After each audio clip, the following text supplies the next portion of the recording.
Alltså, helt ärligt. Så går orsaka, jag glömde. Det här är Att börja nu,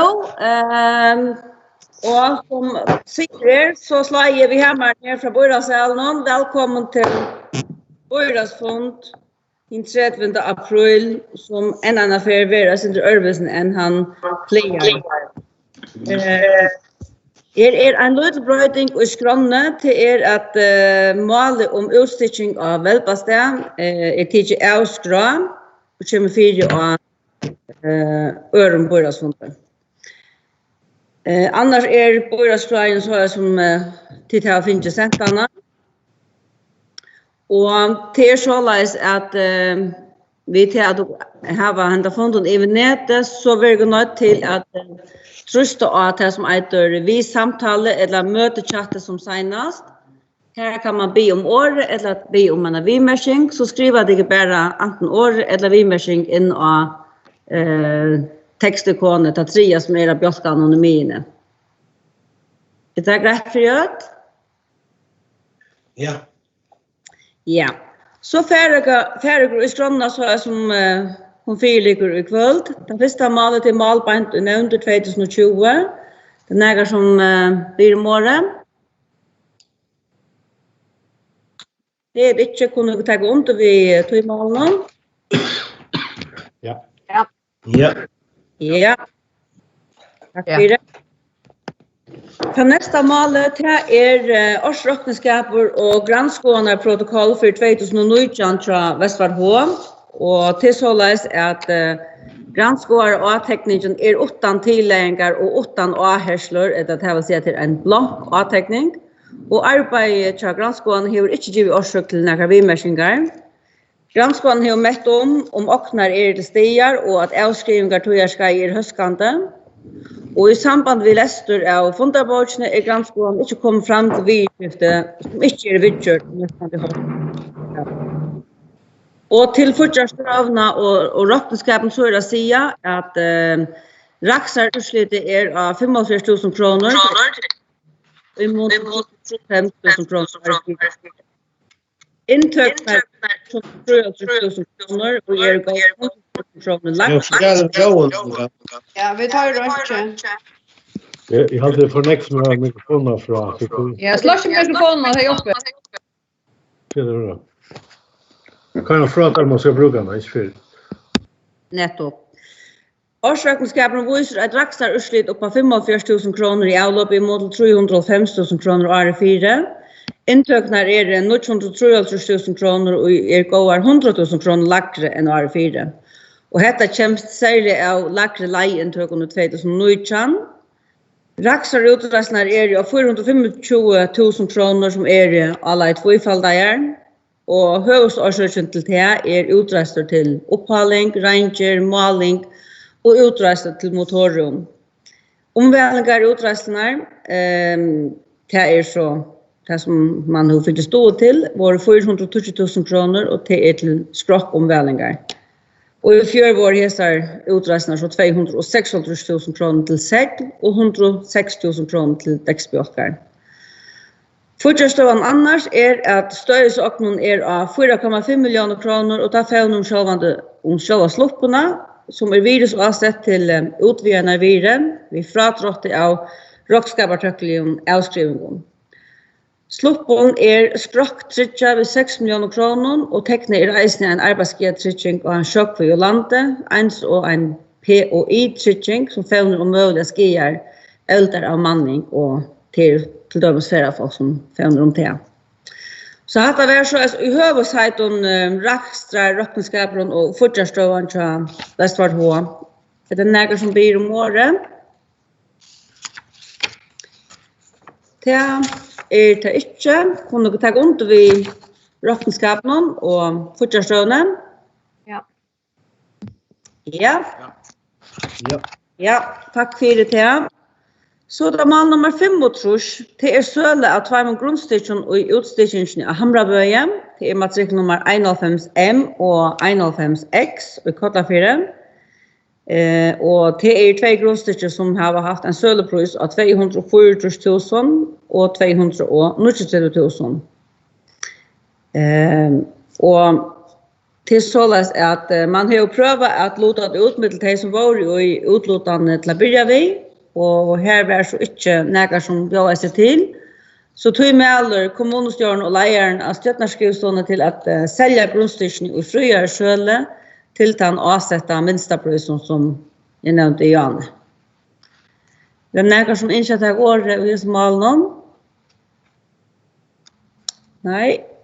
Kommer du ta ont vid Malmö? Ja. Ja. Ja. Tack för det. Så är det grundstycke till ute av Klinkerström till utstickningar atlan nummer 2. Talan är om matrikel nummer 255 dB.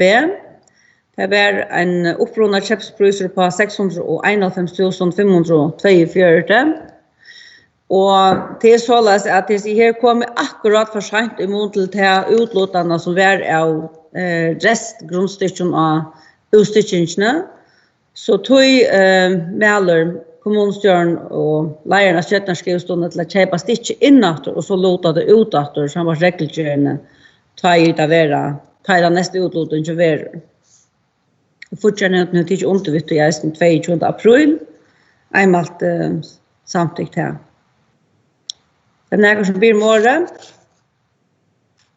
Nej, kom tack undervitt och Ja. Ja, tack för det. Ja. Så är det mål nummer 6 och trus till Vöjarsöle av matrikel nummer 138 CU i Höjvåg. Det är således att grundstycket är 602 fermetrar och det är attlat till bostadsbygging. Och verande ägare har så sett grundstycket till ett nytt parstafälla kan man säga. Parstafälla är matrikel nummer 138 CU. Och det är så attlanon att detta parstafälla kommer att köknföra verskattlandena. Och lejaren av Stjärnarskrivstående och kommunstjärn mäla till att godkänna Vöjarsöle tjejter som själva det är. Det vanligt träd när vi bygging innanför 2 år och som framvägs. Några som blir i morgon? Nej, det är inte. Punkta gång, vet du? Ja. Ja, tack för det. Så kommer vi till mål nummer 8, tror jag. Det var utstickning av välbast. Det här målet är utsett, eller tidigt avskra, i hesten omfärden. Så kom till mål nummer 9, tror jag. Det är endurgjald till eierafälla i Høyvugshatt för lovtøke og i utstickning. Og detta mål hever sin uppruna i en sattmål i Middel-Torshavn kommune og eierafälla i Høyvugshatt fra den 13. februar 2003 i samband med bygging av omlattingar og rehabiliteringsstefnen. Till således att den avtalan som var avsett, hon gick ut på att kommunen skulle rinta för lovtøkene som kommunen hej och själva utstickningarna av samma hatt som är ägare. Och det mest till att bäge vägar och ärar inläggingar skulle vara vi och hos ner utstickningararbeten och kommunen skulle så rinta så in parst. Och kommunen rinta i ta för 2500 fermetrar för sådana lovtøke. Och vi tar att man har liksom bröt attlan från att det skulle vara en badnägare till det. Nu är det en rehabiliteringsstep som har en större vudd än det som man upprunaliga attlar vid badnägaren. Så kommer det här självande att kosta kommunen till att äga sambart avtalen som vi är. Och det är en pura fast avsätt och fermeterpris för fyra hetta att man får från 4.142 fermeter upp till 6.642. Det är så en pris som är 535 kronor per fermeter. Det blir så gång upp och det ger oss den här kostnaden på 2,2 miljoner eller 2 miljoner och 246 000. Och det som man så har malt till det är att man byter i trutja rator, det har gått ut i trimon, så att det är alla 200 000 per år. Ja, Trond Sigurdsson och Bimore. Ja, det är ett mål som man ska ta lite centralt i sövnesmålen, så var det så snarare att eierfället gör det värst vi visse på en av vägen och säger att där kommer jag säga att ändå så det är snacka nytt som är kommer fram nu. Och orsaken är att det också blev lagt ut till en badnagard ta sunne och ta valde Marlon socialt efter ta vi ett mål kom åter och man valde att ställa omlattningardepplen här. Och vid minlodan hon har att när förstå vi helt att rätta öke till omlattningardepplen var närmare in i göte. Här är man även släppt undan en enterprise-kräve. Och som vi såg nu som kostar kommunen 2,4 miljoner kronor. Även över borgarsjön var samråden som har omsidningsne ombröjtingar tog det vara en nog så stor onökt för att han borgaren som bor här. Och man är med landa som är skiljer 10-2 borum väck. Och minka och kvinka atlan och lutsenter till så att det var 4 ordentliga här man nu ser vad 4 år inte över vad det kostar. Och vi vet ju att det är mellan dyraste byggeri som nägan är byggt i söven i förrjön. Och man för 40 000 kronor per meter. Och vi har det att man är väldigt omvuxen att man får igång till så att landa och heter så bara en parstrat och vi har jag vill gå så rås och eierfällan för att jag klarar att finna så några pengar på sjön. Detta kunde vi omgånge från Torshavn kommun hvis man är stället en norrsteg. Och så också jag bara spyrja kvar kommer det ifrån nu att det ska betalas ut i raton 600 000 i 2 år. Så betalar man inte bara pengarna ut i en som man eier betalar som man är bundet sig till. Det är 80 kör lemannen till Torshavn kommun har betalat ut i en skiljer på man ska betala det i 3 månader. Och så eisen kunde jag också mer hårt kvart atlanen vi som pengar alltså skuldar fettla ut till eierna som byggva ojus nödsnån eller skall det definieras till eierfället till spelplats och andra och avböter eller ta kunde tänka mig vita kvart man atlas har bruka eller kvart är så pengarna färra det är ju en också störst öde vi snackar om och så är det kvar göta är vi i häsna eierfällan och inte så i allt detta kunde vi omgånge förstand och i allt annars att arkitektoniskt är det en flotter omlattningardeppel och i allt annars höska sig näck bättre än jag göte än han är städsättare som han är och det tror jag att vi heller inte tar gång till det. Ja, tack för det. Trond Sigurdsson så där Björgel Djuro som har en vimersing. Glömde mikrofonerna. När bara vet om några trejter är alltså ett grejen ut för ett hem som byggvär som får oss upphettna. Är det några stationer och hela några trejter för det att det inte ska brukas till uppföra skall. Kan det ska kommunen använda sig att det till. Pengarna. Ja, tack för det Björgel Djuro. Jag hade böjer vi sväret har jag har haft året. Men ska komma till det att. Så det här i morse. Nej, jeg skal ikke få lunsja der, så jeg hadde Trønder sagt det som sier skal, og det er ikke fullt undervinnet. Dette kunne være omgångest, men vi er kommet til støvnene nå, og hva det er så å gjøre. Men det er mer peninger selv, og jeg råkner bare vidt av vanlig hvordan jeg eierfeller for å bruke denne peningen til at frykke om omkvarvet her oppe, på en eller annen måte. Så det er at peninger ikke får til hver einstakene som bor her og ödsno. Men det vill så kanske vi också postet på fjordet hvis det var.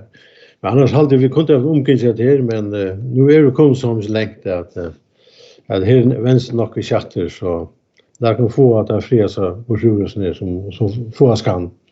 Men annars hade vi till det men låta tillräckligt som är där så vi kunde ha sparat så pengar. Tack för det. Ja, tack för det. Hej morsan så det Anton Breckstein som man har vimersing. Ja, nej, jag ska bara stola under minlotan. Vi är pura samtidigt här som undafär nu, Trond Sigurdsson och Hej Mortensen. Att det är ju förra dyraste Västgötland. Och det ser ut till att vi har av så avbjørnger vi Sverskatlandet langt, og hun innlukka. Og det kostar meg per kvadratmeter, så at jeg vågner og vante at vi får en ordentlig greie fragreng hver gang og fyse, og hva pengene var brukt til. Det er ikke akkurat penger, det er skatteavdarens penger. Ja, takk for det, Anfred Brekstein. Skal røyne svære, til å begynne så det her jo som sagt en avtale fra 2003, som vi ikke alle kunne ta som komposjord. Det som ligger i hesten her, til for det første så det 33.000 kroner per meter og ikke 40, for å lukke korrigere til han. Målet har eisen vært kunnet om og i bytjenevntene, så at han bytjenevntene som valgt av bøyrene til at sida vi som målen har finnet kunnlag om dette. At det har vært godt ut i raten, ja, det kan man så diskutere, men det til å ikke vante at det var ikke lagt opp fyresen her i Fudjarvatlandet, så tog ble ut av hentamaten. Og det eisene just utra vi eier av fjellet som har tidlig undervid høy, at man gjør det på tannmaten. Som jeg har skilt det av eier av fjellet, så ønsker jeg å bruke disse opphattene til trona i ørsenen.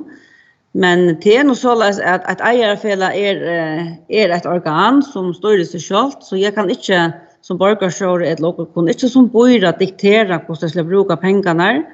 Men som vi har fratt, så vil jeg bruke det til når jeg skiller godt og gjør ikke noe. Og det vil jeg så ståle fullt under at jeg gjør det, og vil jeg ikke at de i så fall til at jeg gjør det så løs.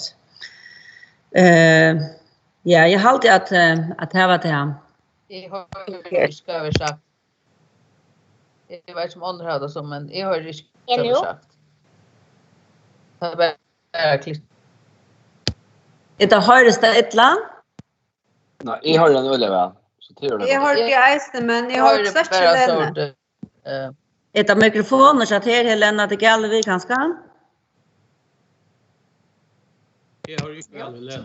Ja. Vil jeg at det er avklart, Helene? Vil jeg at det er... Just nå? Har jeg det med nå? Et eller annet. Jeg synes ikke at Helene er det til Hakkar. Hakkar alla dina, ja. Men Helene har det. Jeg tycker att hvis folk släpper mikrofonerna så är det bättre. Vad säger du? Jag tror inte att det sån uppe om vi meshing.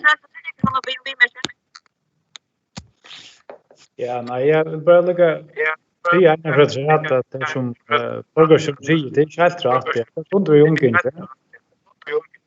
Hade också blivit lagt ut. Och tog ändå just crowd det är ju en badnagarer och så är det tog att votten och när det blev större än det som man säger. Det är pura grejt och det ständras i avtalen och det gör det äger för läsna vart vi tar på en vägen. Vi ska minnas till att det var öle stor onökt om hetta från borgaren där uppe.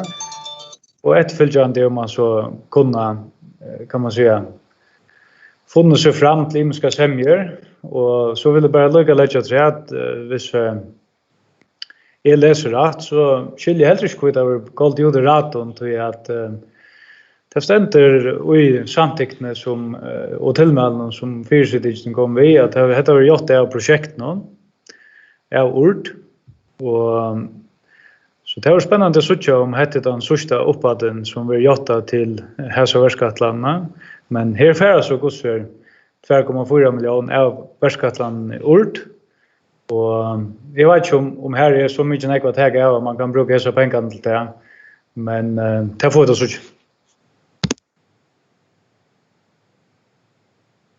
Ja, tack för det Trønder Syksson. Det är rätt som Trønder för fram att hvis man byggt en badnagar och helst till 5 meter tal så var stående en annan men det valde man så politiskt inte att göra och här är det så att går in i dessa avtalen från 2003 hvis man bryter på ändamål vi Värskatland och så det är rätt som har varit för fram ja. Så då börjar gå kast som är en vimmersink.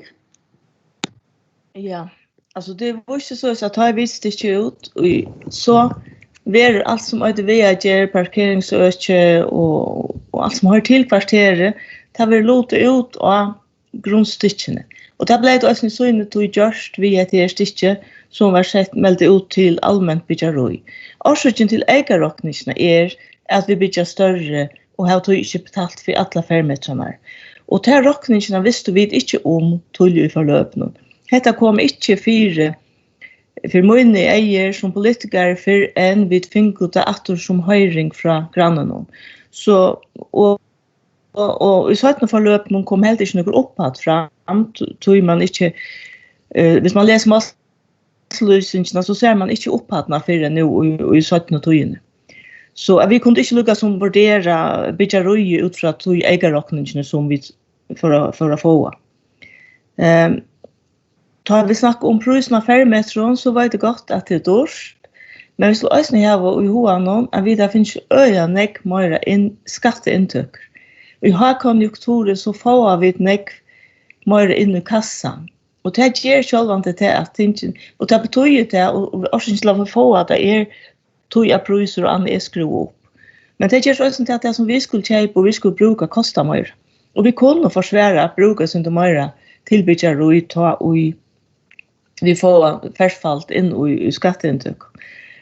Det säger också till att en omlattning av DPL har sån ett special rum och speciella inbygg och vi väljer att göra det gott. Och det är en byggning som en över 100 folk kunde komma bruka om året och i omlattning. Och det kommer det färande äldre folk som får uppehåll och det får endurvändning och det får stämpra som geranstad att färra hemåt till socials. Så är allt det viktigt att det är ett ordentligt gott upplevelse för att det kommer en sån det. Då har vi lagt akkunisela när det gör det så gott som möjligt.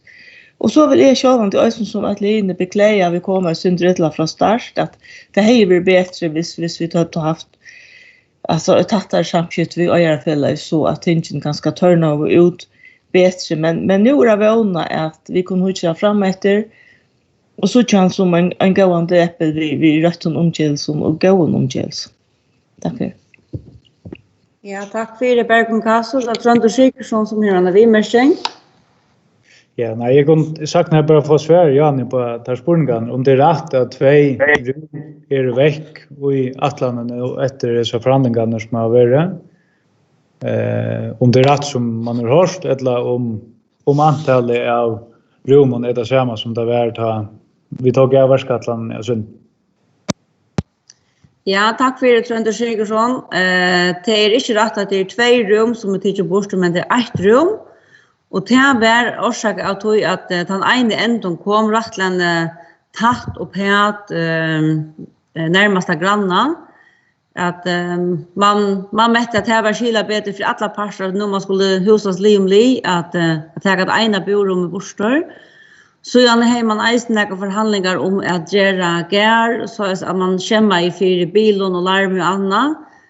Så det var tydliga tilläggar som var gjort där. Men akkurat det att ett borum blev tidligt bostor durska i inte värskatlarna. Men själva det här var det var sanningar av som orsakon corona och annat tydligt. Men akkurat det durska i inte värskatlarna. Annan det är så att man minkar om fermetratal och här vi blir värskatlarna så att det är dyrare per fermeter men det är inte det som har orsakat till att hon är durska. Det är mer ganska hattarna och kåtorna man får in och hukter på för att är bättre om så byggningen. Och det är hänt för i Torshavn kommune att man är färdig och i samrådningar, ett dialog med grannar. Med landa gör man eisen till att vattla loj till testa få sämje vi tar grannalöjnen som var här, där vattlalöj blev byggt. Så det är säkert att man får in och lia till, men absolut det är bättre att man gör det från början av och det borde man säga att eisen har gjort det här som förra, men nu är man ute här i stövet som man är nu och så röjner man att få det bästa borsjord. Ja, är det andra som har inte om att ta året? Det har sett inte ut till, men det ser ut till att man är ganska imisk och målet kan man attla ett äkva. Så jag huxar att man kanske skriver ut i mötechatten kvart och man äkva och jag får spela till som äkva ja, eller det fyra att jag har ändå alltid att hej skriva nu och det bara skriva ja. Så börjar vi ja. Jag får inte skriva. Till det är jag färdig för. Så är färdig. Men du noterar för ja. Är det för Marluta till Rensna? Ja, det är för ja, det är det. Det kan stäffasta att det är tjej akvaver 4, Gunnar Balle, Bergun Kast, Torit Hott, Jakob Dam och Margatrina Frydal och i show, Annika Olsen. Då ska jag spela till som akvaver emot det. Och det skriver bara nej ut i högra våren.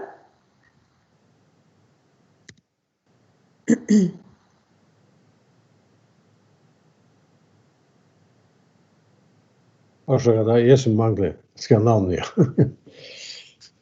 Och manglar Björkhild och Hatlen.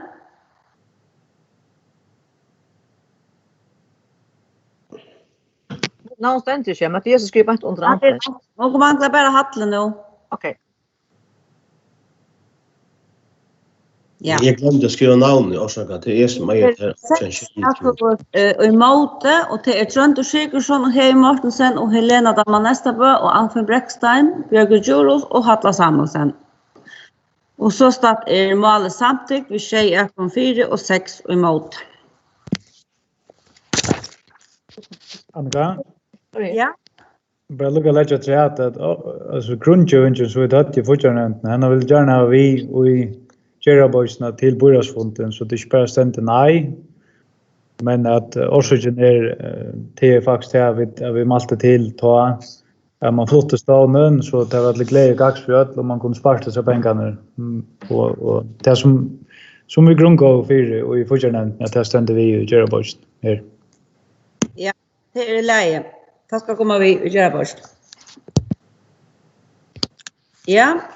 Så för till nästa mål det är mål nummer 70. Det är avheitan om brøyting av leiesottmåla vi bojande neste av Kvitanesen. Det är så att en advokat söker vägna en av arvingen om att övertäcka sottmålan om grundöke här nästa ständer. Och det är orsaka att vi kommer som 8 nästa eller hejdom hente är färn härfram. Och det är efter öllon reglerna rätt att han arvingron som har sett inte fram kan få nästa. Och det här var det så eller han uttrycker sottmålan som är tutjara sottmålen. Det är några som inte att går i smålen. Nej, det är inte kunna ta under vet du. Ja. Ja. Tack för det. Så kom på mål nummer 1,5. Till vi bojande nämndar väl till nämnderna och SPF Visit Faroe Islands. Och det är så att Torsjona kommuna hever sampast lökningsflow om Visit Faroe Islands. En nämndarlim. Visit Faroe Islands är manna vid tjej nämndarlimon. Här är Torsjona kommuna för tillnämnt en eller ett ombå. Och det är så att åkara kommunstjóri har suttit och nämnt för Visit Faroe Islands och inför ägstning att skjuta upp att hon framhållande var limer i nämntna väckna Torsjana kommunen. Jag fick namn vid Annika Orsaka. Jag hörde inte. Björkfrøy Ludvig åkara kommunstjóri har varit limer i Visit Faroe Islands. Och till så själva fyrsittiga stjåren som mäler bojrarna till att också välja en lim, men jag sköt ju upp att också bojrar välja och bara kommunstjåre att hålla av fram och i nämntna. Är det några som inte har blivit året? Eller kommer vi ta gång på tåren? Ja. Ja. Till luck vi tog Björk.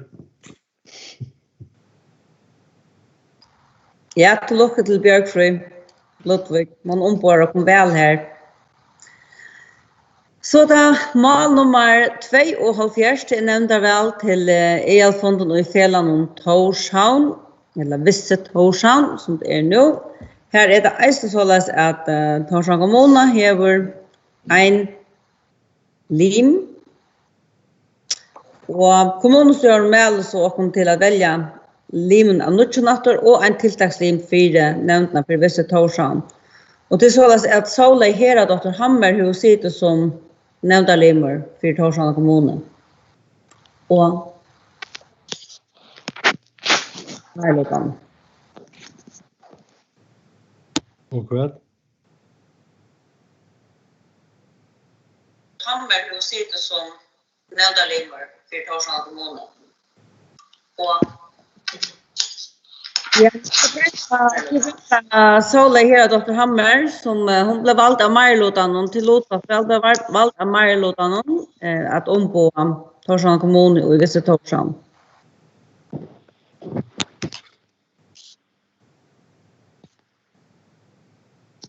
Det är uppskottet. Det är uppskottet, men jag ska lycka här avklara för hur är det här tilltagslimmer.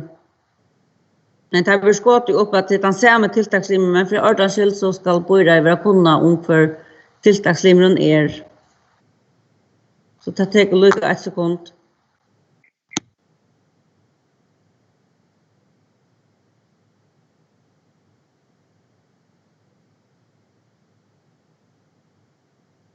Ja, jag hade då köra bara vojer så kommer jag att till att målet här och det är avklara.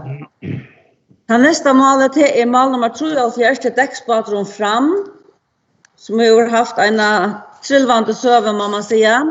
Är det några som blir imorgon?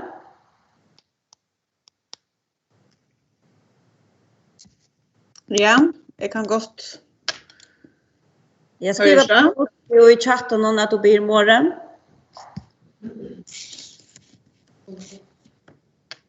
Ja, Gunnar Balla, forskningen i metamallen nu hur år nu.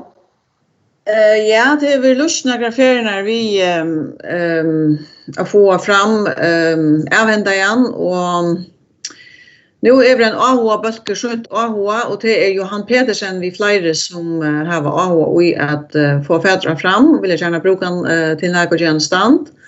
Och det är rättligt avvärder att landet hej hava som visar ett sövligt grundfäste.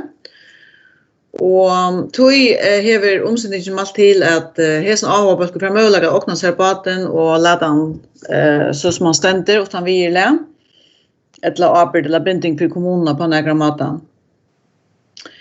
Och det här hever mentamallanämnden och förtjänanden einmalt samtidigt. Så jag hade att det är en virkelig ände ett like framhåll för baden fram att han kommer goda händer av chaufförer som har vit och kyl och AHA för att ta sig av honom.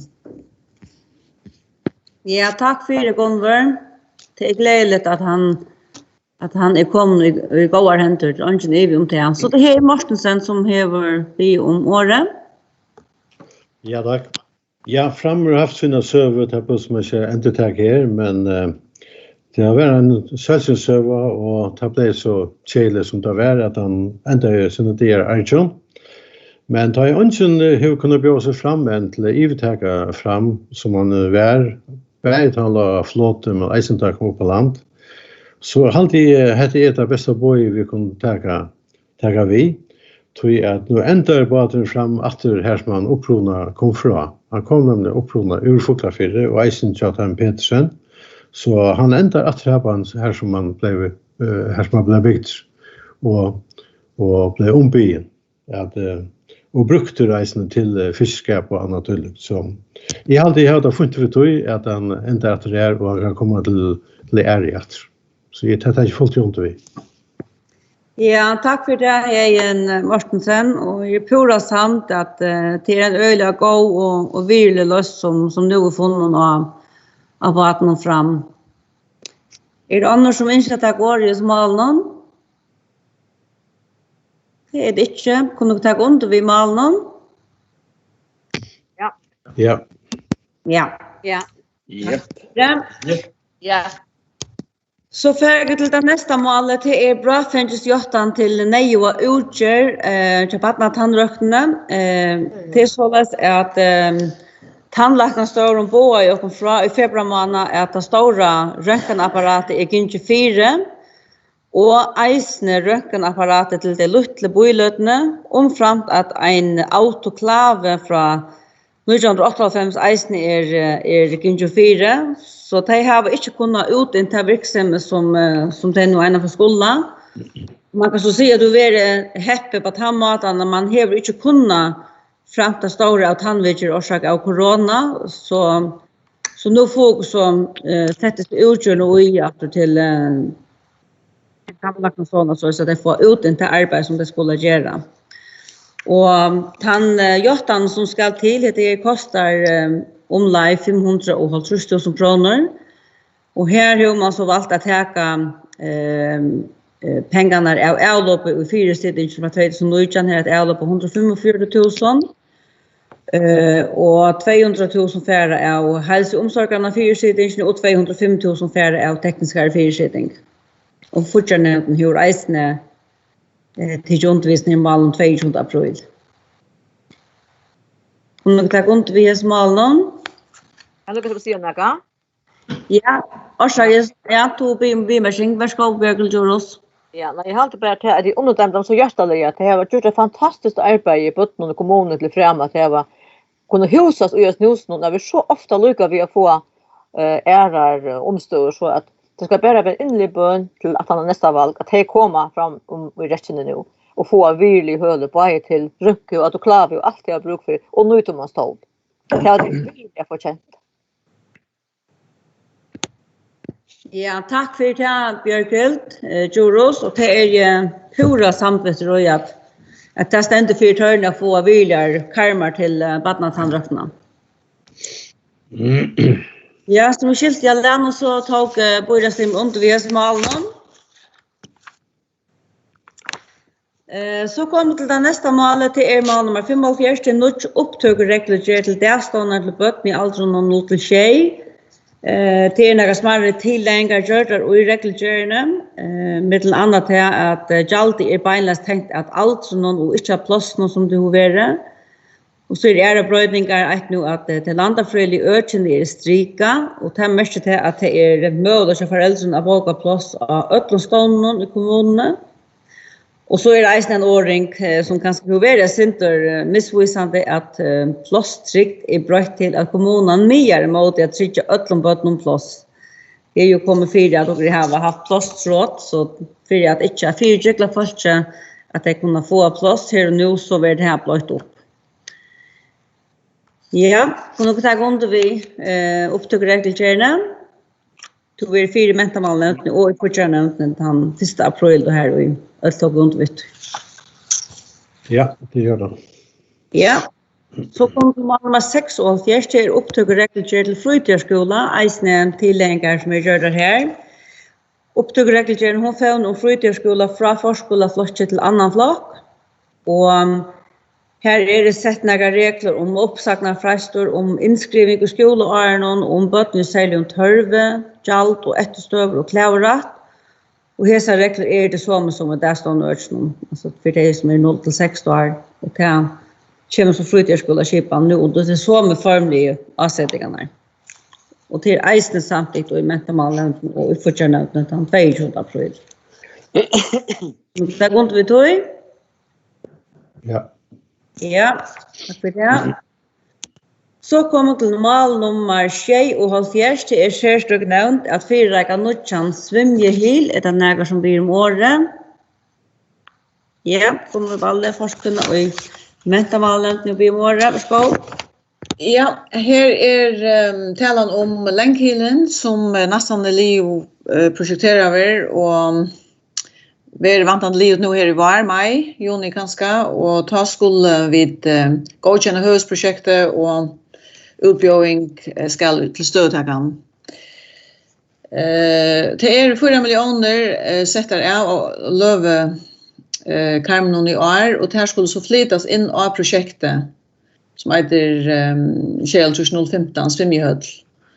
Och det är som heter snurrar sig om att vi flyttar pengarna av rätta sted. Och det här för vantande att vara brukt till att göra projekteringsna litna och att börja borstebeining av ISF-hus nu och rika bytjeplåser till och börja på gör och länsarbete.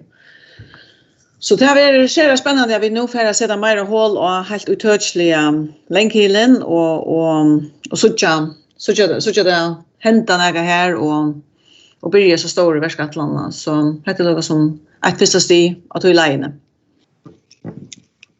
Ja, tack för det. Gunnar Balle, så det är Trond Sikresson som gör en vimersing. Ja, jag kunde bara lukka som sända en appell. Nu vet jag att jag har mötts nu nog så länge tog. Men jag har alltid varit glädligt att man till dömes fick en kunning i fortsättningen länkillen, hur det gånger, hur den ser ut och vad status är. Tar man nysgjerrig en arbetsnämnd eller mentar man en så man tjänar och det är så mycket störst projekt att det är överst att säga hur det ser ut i det. Och så kunde jag tänka mig att finna svär på här hur snacka pengar man har brukt nu inte vad gör ju på tekniker och rådgivning och så kunde jag tänka mig att finna svär på. Ja. Så det här en Mortensen som har vimersing. Ja, tack. Ja, det här det som jag går ut på nu, det är flyttat så 4 miljoner kronor i till att det är till själva projektet. Och projektet kom näka alls, men det är så lätt för att vi ändligen livet än. Men det som ligger i korsen är bara och jag tycker vi inte ordentligt man för igång vi att gräva ut och riva hus nya för man vet vad för pengar avsätter vi till en länkhil och närmast framtid. Tror jag att jag hade skillat gott att få det ändliga projektet gjort och så bjöd ut. Så läser vi sucha och bitchemarknaden kvärt kan en länkhil bitchas 4. Så jag vet inte annars om man kostar 100 miljoner eller om kostar 130 miljoner, kanske närmare 140. Det ligger här vid det. Och tror jag alltid det skillat gott att pröva bitchemarknaden är först och så utifrån tror jag så vet man läsna vad kommer länkhilarna kostar. Han kommer för sättna men det är väl gott att veta kvar vi var stått så att kostnader pengar skulle sätta av de nästa 2, 3, 4 åren, det vet jag inte. Så det har vi skillat gott. Men som sagt, det är så 4 miljoner skulle flyttas över till att göra det ändliga. Och det har alltid vet jag att ta under vi. Men jag kan resa ta under vi Trond Sikresson. Det borde vara fällesfonder nu. Och rätt från själva projekten. Så att säga att det borde slimma få en kunning om vad det är status att ösen. Det är bara till att själva healeren. Han har så inte till stöd till en om det ska vara stålhealer eller att det ska vara mura eller något annat. Så det är något ting som manglar och det kan variera något till själva priset. Men här till ser det rymligt gott ut, det vill se. Men en fällesfonder, en kundanfond, det hade vi skillat gott. Ja, tack för det. Hej Morsen, så det är Anton Bräckstein som är vimersing. Ja, till när du har Trond Sikresson och hej sagt det som jag lämnar säga. Det har lyckats att få en bredare kunning om så väldigt ulövna som Torshavn kommun så det utanför allt vi. Och jag har alltid eisen till att det är området att vi lyckas som hittas inte fram och söka kvart och i vant fram i tøyene och kanske hitta på en annan mat att göra tänken på än vi har alltid gjort i början av bjöd det ut. Jag har nämnt det förr att kanske vända till högt och säga att det har sådana pengar här vet kvar kan komma det bästa lösningen till uppåtna. Är bench för att hvis vi släpper läst så kan det bli en äckliga dyr verkskatland. Då är det oerhört gott att finna status av vad stöden är, vad det mesta kostar i det och så man vet kan man hur vant fram i tiden. Ja, tack för det, Anton Bräckstein. Jag kan ganska svära och jag vill gå över till kan ta ordet först. Är det inte? Gunvor, Nalle. Ja, jag samtböra tog under vi eller samtryckte i december 2018 att sottmala upphatten för rådgivare sottmalan var 12 miljoner och det är tar pengarna vi har betalt i åren i 18 och 19 och nu 20 för projekteringsna till det 12 miljoner. Det var den ena spårningen till Trönte. Vi var ju att få kunnig om verkatlarna till så självsagt. Vi kunde självande skipa för en särskild fond här vid kunde lagt dessa verkatlarna fram. Vi kunde också ta som verkatlarna som är i gång. Så vi tar önskna har inled och i Atsla. Till dem skolan och Flöton och Torshavn och så vidare. Vi gott skipa för det hade helt upplagt. Och till anfen om utbjörningar haft så tar jag snällt upplagt höve hvis vi samlas till att ta som om med landa projektet Länkhillen är vi ta så gärna bredare höpe om det. Det är alltid vi skulle vara öppen för. Tack för det. Ja, tack för det, Gunvor. Och det bara stål under tog att självant ska allt börja vara väl och viljan att kunna om dessa verkatlarna. Det är en av de större verkatlarna som har kommunen och som alla togna har till under vi i någon år och det. Bäge underfarna böjra att det här var ju yngst att Länkhillen skulle komma. Och nu är han så kommen här till att han så gott som är nästan livor projekterar och tecknar. Och jag har alltid inte att jag skriver dessa verkatlarna är att man har brukt Roma tog på att projektera och ofta är det tingene ganska gärna man inte är hur brukar det nej och tojna till projekteringarna och det är man så just det här som förra och kvar det går nu i år och inte vi att för under det reella budgetarbetet det vill så tojen visa men nu är man så kommen här till att man kan bjöa verkatlarna ut och så testa marknaden alltså vad kostar en sån verkatlan hur marknaden brott så nu och det som tojen som har varit nu ett han samma alltså det får också stäffest ta hästarna hända verkatlan blir bojen ut men hesa 4 miljoner kronor är för så till att kunna börja det reella arbetet i ten och ena för är klart då att man hur ser tillbuden som kommer in. Ja, Trönte Skikson vi märking. Nej, bara stötta vi märking nu nämnde jag från Bräcksten där om man skulle bruka era budgeter. Det är ganska intressant nu just det där man långt nu har brukt 12 miljoner till rådgivning och man är börjar gräva. Att det här projektet var saknas teckna efter då som särskilt budgetnämnden har först fram och kvart är inte det där kommunen som är ganska intressant att man vet kvart är brott som projekten det som skiljer så är det projektet brott också när det är flera ting kommer att säga att så till utfrågat men 12 miljoner den är pengar igen.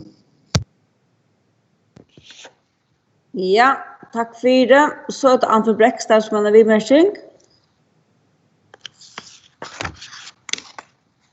Mikrofonen Anton.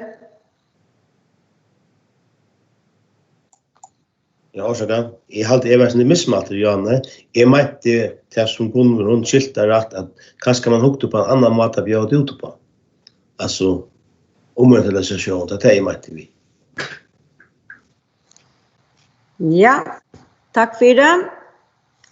Detta mål snurrar sig om att jag tar 4 miljoner kronor ut av själva verkatlarna Länkhillen. Kunde du ta under vid tog? Ja. Jeps.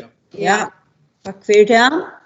Så då mål nummer 8 till Torshavnar Bojarshavn och avsättan av ett gångmärke Brysson. Är det något som blir morgon? Ja, verbala, skål.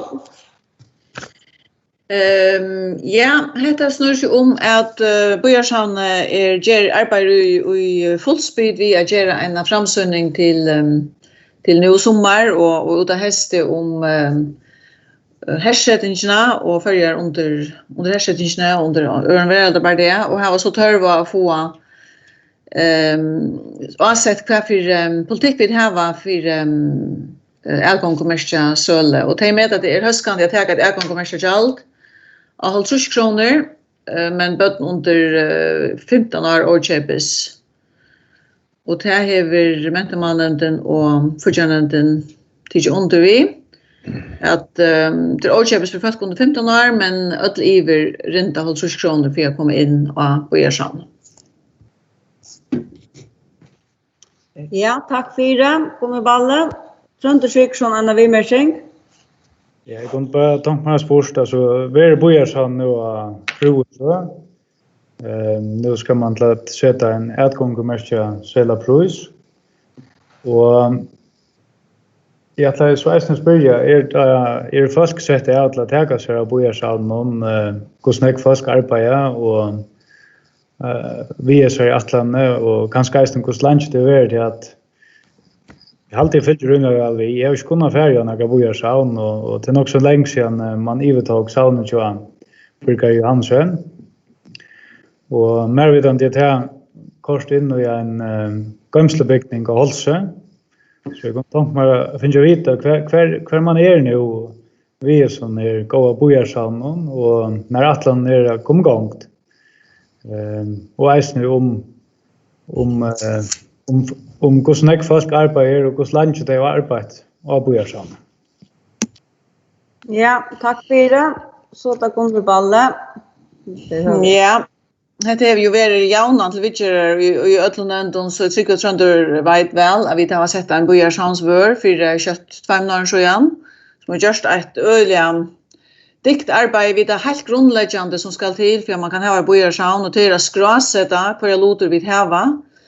Och här är Sauniska Birkar som det en stora parter men vi har öland jag låter själva som vi har haft Gömston Imstastan uppe i Höjvukshöllen i Chattlaren här. Och det Michinesgöt och Imstastan har Torsson kommuna samla loter jag neknek år. Så det handlar om att finna överblick över det, att skrassätta, att finna databaser uppastanda, samstarv i Chosauni anerkända databaser för att skrassätta och gå med loter, det ska sjönda göras efter öllum konstens reglon. Och göra många gånger för att ha man fär loter från fölkje, hur man gör det tryggt och gott, hur man varvar det. Vi där finns en gömsle uppastanda uppe i halsen som häver alla de rätta temperaturer och brandvärjer och allt det som ska till för att man tryggt varvar loterna. Och så hävda och ta sig till allt det här grundläggande som själva man vill lära för man är hög och som jag sa. Och det är att loterna är skrassätter och är till steg och kunna gömmas rätt och gott.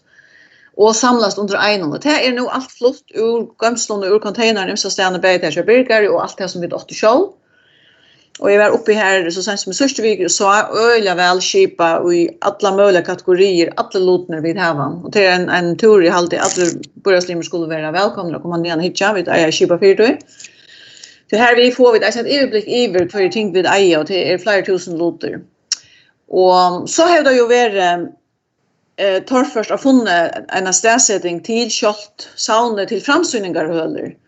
Och här är vi så förbesländ att gamla musikskolan intill Anna avtala här vid kurser bestämma att här är bojarsauna och håas vid byggan. Och i bor som är vana att komma att göra frutro så ligger det nu i korsnån att musikskolan blir varvvätter som bojarsaun håas vid byggan och i bor runt om. Så tog det vi att flytta in här eller att sätta upp till de här framsynningarna som man attraverar nu från i var till en av häst vi följer under kronan. Här är den första framsynningen sett upp in i musikskolan och till 2 startspel det var en spårning en soundsvörare som har sett det för 22 månader sedan och så en sövfrönger att säga som akkurat var sett för någon få månader sedan så har det vi först läsande från Setron som är ju hjälpa i perioden.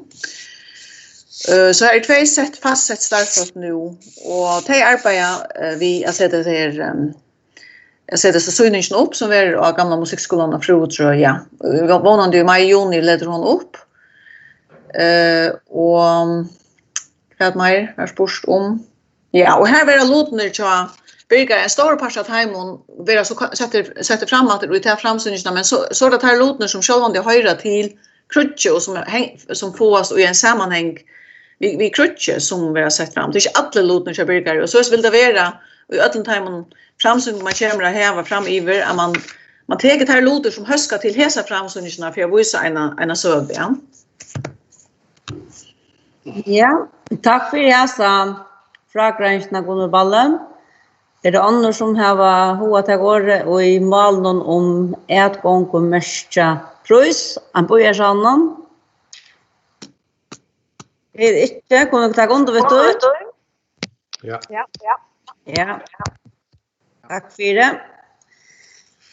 Så kommer till mal nummer 12 till Venningar höll i Kotlafyr. Här en annor vitcher av en Eikajottan och på 2,2 miljoner kronor som skulle nytas till att inrätta höllen upp i höllen i Kotlafyr så att man kan få ett höskande Venningar hölle.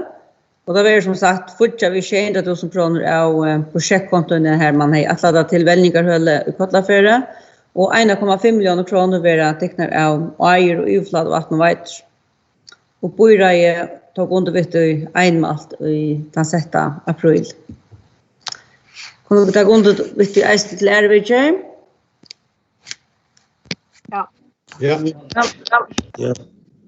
Tack för det. Så kom till mal om fotbollsvattnar och i Torshavnar kommun stöva och framtöjar lövetarver. Gunnar Balle. Ja, det snurrar sig om ända nödjan av gräslösesvötlen och andra vi kommer till överavöt i Gondadale och här var väl station 20 april det kommer 3 till på in och omsidningen häver så mätt om hesa till på ut från omkvarvsbyskifton och fortsätter och boskapsbyskifton och när det kan läggas av och imson öron kriterium och mellan till att ta av en högst tillboj från det som heter Lighters APS som var ett tillboj på 235 600 trusch som måste vara till att vi tar av att fortsätta av projektkonto 2031 och det här har mäntamannen och fortsätter nämnden tidsje under vi. Och det är så att landa heter vi just nu här i var. Ja, tack för det. Är det andra som inte tar år i malen? Ja, är det inte lykt till? Kunne ta under vid malen? Ja, Helena Damman nästa var här igen. Vi märsing. Ja, jag bara spyrja nu där vi underfärn för vi har lagt nytt gräslöj och att hos något snägg om det var signa gummigranulat och som dolkar så förfärligt illa och så framvis. Nu har vi ju bilvidgerna i mentamala nämnden men hur ser stövan vi bodkände ödlan time och vinkeln någon imon till gräslöj som är valt. Ja, det har varit ett tatt samskifte vi omkvarves delterna i kommunen som har varit en ivrätta tillböj nettopp för att vara samt om kvar för ett underlag och kvar för ett tillböj man skulle ta av mot dolching från mikroplaster. Och här har man funnit fram till att det här som leiders kommer vi är att gå och leida det kommer till. Jag känner inte detaljerna i akkurat hur det ser ut, men i hur så är det något som ser konleisarna och i akkurat äkning fyrskydning har vi konstant inför det. Ja, tack för det. Kommer Balle så då Tor Hatten som har vi i morgon. Ja, nej, jag säger jag kanske kunde svära lite spårningen till Helena. Vi har haft det fyra i nämnden, ungdomsnämnden senast vecka, akkurat detta. Och då sa vi nämligen om att alltså vattlen är blöva faktiskt inte gjort det utan, men så man alla de röna minimerat det. Men det som man röna gör nu, det är fyrbyrja att det inte sprayar sig, så det är av vattlen, så man gör alla möjliga intriv och i vattler runt honom, han lyfter små gärrar, buster och allt möjligt för att det så små gummi brickan inte färre ut i samflag och inte färre i vattnet och allt det här. Så här träder vi tog. Så här kan man göra ordentligt, men det är inte att få vattler utan. Ja, det är bara det. Takk for det, Tore Topp. Vånande var hatt svær nå. Det er ikke flere som initiativ og året som malen, og så ferger at jeg skal om det. Kunne du ta under vi malen? Ja. Takk for det. Ja.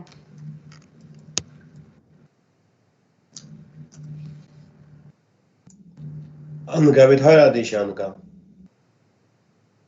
Nu kommer det mal med en forsvarsagan til målet om innkommeveien til den kommunale pastoren som kommunen lærer av og til det som fører utbindingene. Og Jakob Dam har på i morgen, han formad i teknisk kanal. Vær så god, Jakob. Ja, vi hører meg, ja. Ja. Ja, heter mål om igjen. Og som det stendte lust i målsvitsjeren her, så en øyelig større økning ved bilen og varjon. Vi er fra 14.000 opp av nesten 60.000 i år, nesten å fordoble. Og så det at Estrøytunnelen nå skal åpnes. Så Fersland kunne vi vente for et kjølåp. Og nå har vi så lagt inn 28 nækka penger til innkommeveien, 11 millioner. Og til 11 millioner for sjuja, for med igjen. Og i to sambanden så har vi landsverk og Tørsland kommune lukket som være i samstarve, hvordan man best kan bruke disse hjertene som kommet. Og det som vi kjenner til, vi minnes det var gjort en avtale om innkommeveien, og det var rettelig omfattende avtale. Det her som vi snakker om nå, altså det ble dødt i bøkstaver, ABCDEF, og vi som arbeidsindivid og vet akkurat hver og i alle disse punktene og det som så atlandet nå rafesta, at rafesta sambandet mellom Vittlingadalsveien og Klinkrena.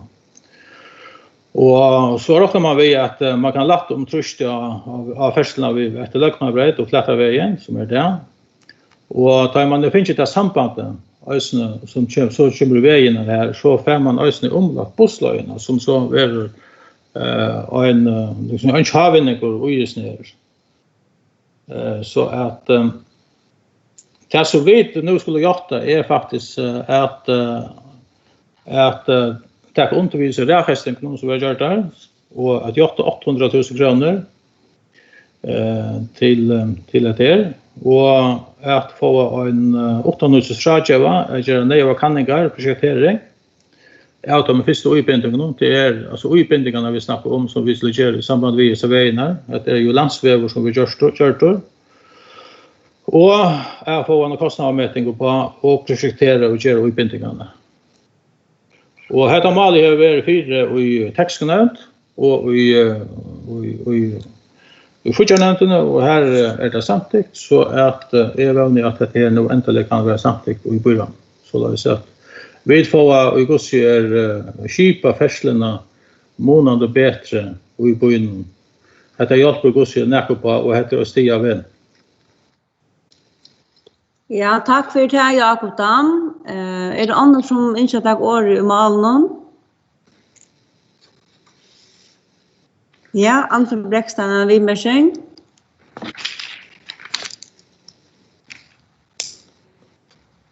Mikrofonen, Anfinn. Ja, jeg sier til at her var vi ikke gjørs kanninger nettopp her sånn økene her. Vi kræveslig bint, og nå hvis jeg minnes rett, men du kan rette meg, Jakob, men så 800.000, det bare bruket til tærkanninger, eller hvordan venter det her nå? Jag var inte mer kan svära till Isabata. Alltså det är att man har nog gjort några kanningar och är halvja vid minnas här utbildningarna som blev gjort där då och pronalet och det var mätliga ekvisligar och lukar så vid öta och så att jag hade också sett i målsvitsjeren här att man är också sinnar till att omskipa där utbildningarna så lös att det inte blir så det var så omätligt ekvisligt och kostade mig mycket. att göra det här utbildningarna så lös att man för tillägga det så lös att det kan göra skillnad bättre än det upprunaliga var att. Ja, tack för det. Vanande vet jag svär nog, Anfen. Strönd och Kikersson är vi märsing. Nej, jag pura samtidigt till allstorn tutninja vi får just hesar utbildningarna och få just hända vägen om man för höjvök. Och som fylls ju inte till nutja 3 spåren som ska vara runt om och huvudstad. Jag kunde ta mig sport forman texten om det är några atlan om att så att det är inte pengar jag sätter i lo atlan är det atlan om att jotta några pengar vi äger jottan och så det för ett arbete eller vad huxar jag och dam här. Ja. Det är så att ja, tack. Det är så att vi får för så vi skulle föröka det arbete visst och som nog alla vet så är inte väl och jockarna bindu så att vi inte kommer här till att vi får just några arbete. Så jag vant det här för att ta något och är hejemätt att som sagt som det söker och tillmälen här så är det en förökning till det här arbete. Och jag har räknat vid tog att det är inte något som är klart till nu, alltså de första månaderna. Och jag tycker att det är viktigt att vi räknar det här och sätter pengar och kommer att fortsätta. Det är väldigt viktigt, men det ligger just ner att det blir 4 veckor. Och som då assistent Roy här, att man får en mätning av hva kommer det kostar. Och så må vi sätta pengarna här. Och pura samt vi trant ju då att det är av stor tutning, allt stor tutning att vi får just det där. Då upp att han måste få vid skipa färslarna månader bättre på innan. Och så det är bara passar vad. Och allra bäst är så väl vi fick alla löjorna men det kommer inte alltid sen. Lagt inte här vår jotta 11 miljoner nu och det är som sagt en landsväg. Det är inte en väg som vi skulle göra, men vi skulle inte oja. Och det är det som vi skulle fyra på. Och det sträcker som landsväg för att göra nu, det är som sagt från 2 punkten som vi vanliga kallar för det och givetvis och så skulle vi vara klara att göra alla utbildningarna ut till stretch. Och bara att här för mån och lättande om. Men är också samtidigt att vi skulle träncha av att vara allt gjort. Inte för allt vi gjort, vi är det ordentligt gott. Ja, tack för det, jag och Dam. Vi har så frågorna. Och drönchen är vi om att målet har allstorran tutning och akkurat hetta stretch som vi arbetar på nu. Ger eisen mening oavsett att landet gör att binda klinkerna och vidgaras vägen samman så går man bara vana till att landet i eisen kommer vi fler pengar så att man kan göra halta lösningarna och som vi har skilt alene så är det arbetat vi att lägga en långkjär oilovattan för landet här i neo penning vi sätter av till bägen kommer vi in här som men eisen extra med så ta vana och självande. Så det här är morsen som uppe i morgon. Ja, bara helst stått bara för att få det stäppa som Jakob, man hälsar till avtalarna som är gjort vid landstyret i Sundtøy, ja. Då är det enkla område att man inte vågar fra här till, så har man nämligen en god möjlighet att inte hålla sig till sottmålen som blir gjort. Och här har vi verkligen landet bundet sig till att nästan binda uifra till C eller det på det lugga till marknaden, nej till vidlögarnas väg. Så det enkla området vi håller fast om att här och vi ger också part till pura samtidigt och till utbildningarna. Resten är landsväg. Ja. Ja, tack för det här igen så då. Jag och Dam som för Sverige. Ja, det är att det här är en lier av till samla vattlan. När hade är till så vi kallar från det till E. Mm. Och det är en part av till Atlanten som blev underskrivet av Henrik Holt och Hej Morsen skriva under det avtalen, ja. Det är det. Och vi kan lägga till att Bøyra har faktiskt samtidigt till avtalen tvärreisor i Bøyran här så här har onka är Atlanten än att fylla att här avtalen från 2016. Ja, är det annars som inte tar år i mal någon? Det är inte så färgat att på malen. Något tag under vid malen. Ja. Ja. Tack för det. Så kommer vi till mål nummer 2 och först är mål om läntesköter. Detta mål var eisne 4 och senaste bordasfonte. Det ska 4 svära i bordan och nu kommer det så till Ärevitcher. Och med Katrina Frydal, forskare och i Pitchboyersbanen, har vi med året. Skål. Och med Katrina mannen att ta mikrofonen till annan till. Ja, som borgarstjåren säger fra så heter vi 4 och till antal framflytningen som ska tvärfärna 4 bojraja. Och så antar en utgreinan av pengarna vi har brukt till. Men det som vi just ju är att man får fullföra götterna fram i Santa. Här vantar 130 meter cirka. Sammanlagt är hon knappar 2 kilometer. Men tar sist 130 metrarna vara nu gjort det. Och så gärna vara gjort götan uppe vid Vittlingadalen, vid Vittlingadalsfoss till att snurra sig om en 200 meter. Och så gärna är eisen människan att binda Rossagötna om man till vattbrunnen under Gråsteina, ett som borgare har ofta spurt efter. Så här ser tror arbeten halt av fram att vara gjort i år. Tack för det. Ja, tack för det, Katrina Frydal. Så det är Anton Bräckstein som har en vidmärkning. Nej, jag ska bara göra stort och ta vidare till början från senast. Tack torsdag med uppgivning, men det har bara sagt att det skulle björas ut, men detta var på ut, Arjen Börjasfond. Och min spårgrej är så för hela lagsta på, det är så inte för det är. Och just ner, det tog helt så att det själv någon, det så inte bara till att det sände 2 tillbaka och insatta lämpor och atjan. Och man är valt att ta av 2,221. För att ta tillbaka kan man få ta vidare. Ja, men Katrina Frydal.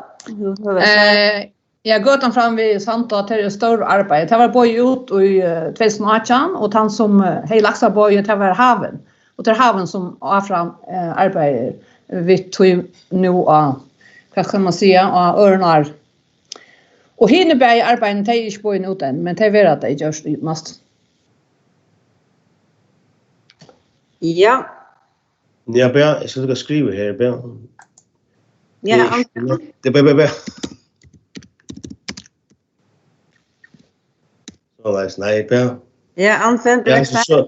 Nej, det hade fint. Jag hade utmärkt vi gör så gott att det släcks det. Det bara det och miskilt att det inte var boy, men det är en framflyttning till tog att det var boy och det var visst några miskilning senast av Börjasfond. Så som är uppfattat efterföljande. Det bara resten var ju boyen ut så vi har gjort. Så har alltid att ska vänta. Är just man ska skilja det, ne? Ja, men Katrina. Jo, han götan från 2018 fram Santa, hon blev bojen ut 2018 och det arbetet det samma tillbud till det som kör en men hinna på att här vara bottnar ut nu. Han i Vittlingadalen och han här under Gråstein. Tack. Ja, det är rätt och av timon pengarna som går gjorda till festivaler här är det så 845 000 kronor efter att göra arbeten i Vittlingadalen och till götterna nere och Rossagötna och till det arbete som vi är boj ut nu, ja, det är rätt. Kommer du ta under vid tog? Ja. Ja, tack för det. Så kommer vi till målet om endurgjald av badna ansingargjaldnen. Något som blir morgon? Løyper Malum. Løyper Malum. Har vi løpet Malum, har vi vært for bra. Ja. Takk, Årsaga, til omsøkt om ivetøk av veie til matrikkel nummer 695P til Luttlatrø i Havn. Jakob Dam, former i tekniske länderskap. Ja, det är så borgarstjåren säger att det är en omsökning om ivetøk av veie till matrikkel nummer 695P i Havn. Och det är hajare som söker kommunerna om att ivetøk av veie. vi allon tillhörande installationen. Och här har alltså folk välja stannar från kommunen och hukt efter mallen och det är inte något vimärkning och tog tillmäle att kommunen övertäcker vägen utan kostnad. Och här tog vi så verifiera i textkonämnt och här har också verifiera i fyrtjarnämnderna och här är det einmalt samtyckt så att jag har höjt av Byrøy om att äntligen samtyckt det nu. Ja, tack för det, Jakob Dan. Och något tack under vi tog. Ja. Tack för det. Så kommer vi till målet om ändurgjaldet av badneansikkergjalden i samband med corona. Är det några som blir om året? Ja, kom Valle.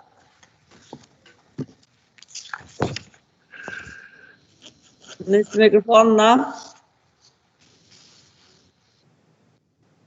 Ja, det är en sån där särskild tog som vi tar över i och en är i och dagstånden har vi stångter i en månad gott och väl och är så späckliga lattnar upp allt där. Och bara nej ansing har vi varit hög chatham som har något arbets och tog har vi omrött och är samtidigt och i fortsättningen att föräldrar inte gälda för kan man inte inte ha finns ansing.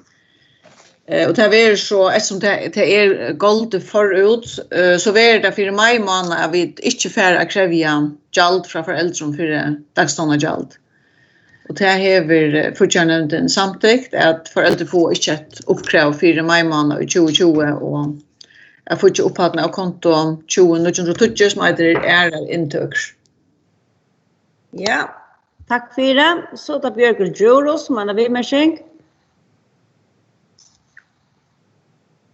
Nästa mikrofonen där.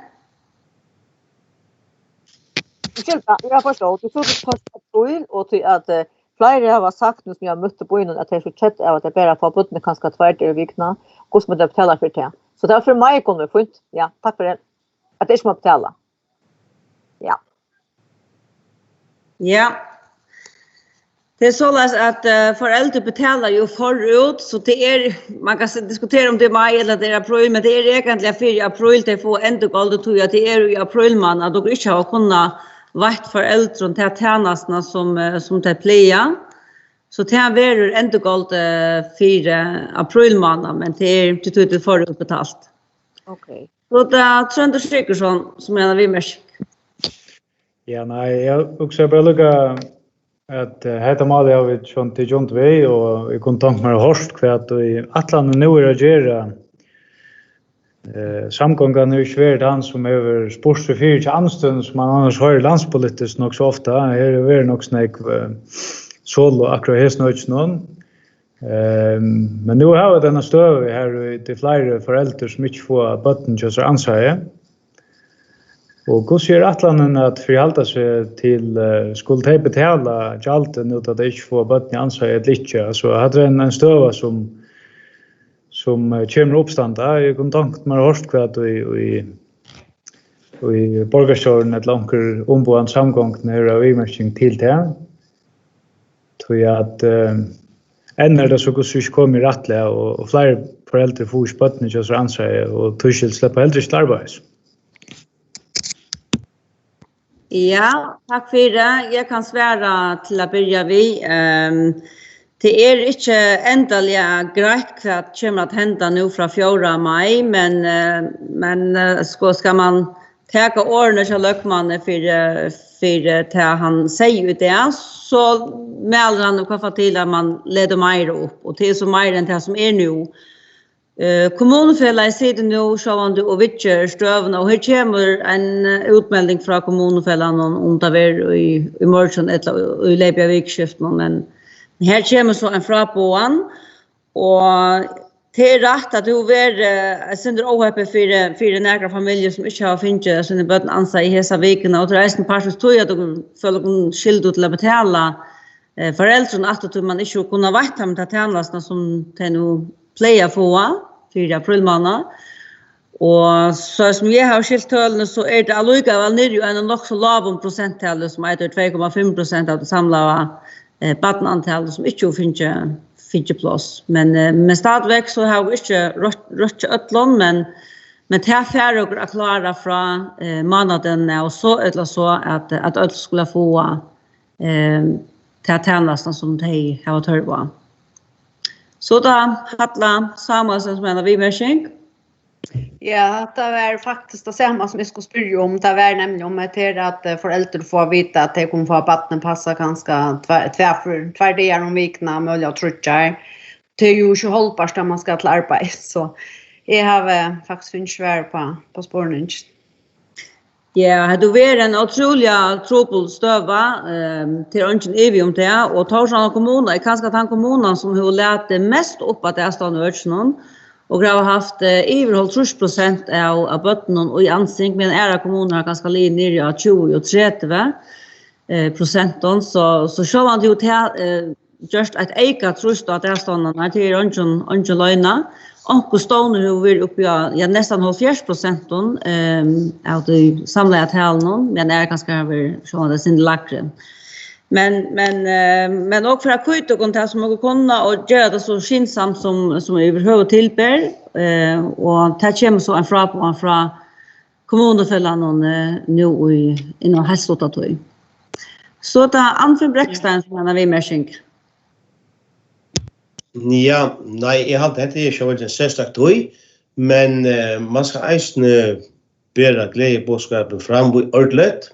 Det är eisne föräldrar som är tacksam för det arbete som är gjort i kommunalstaden i Havn.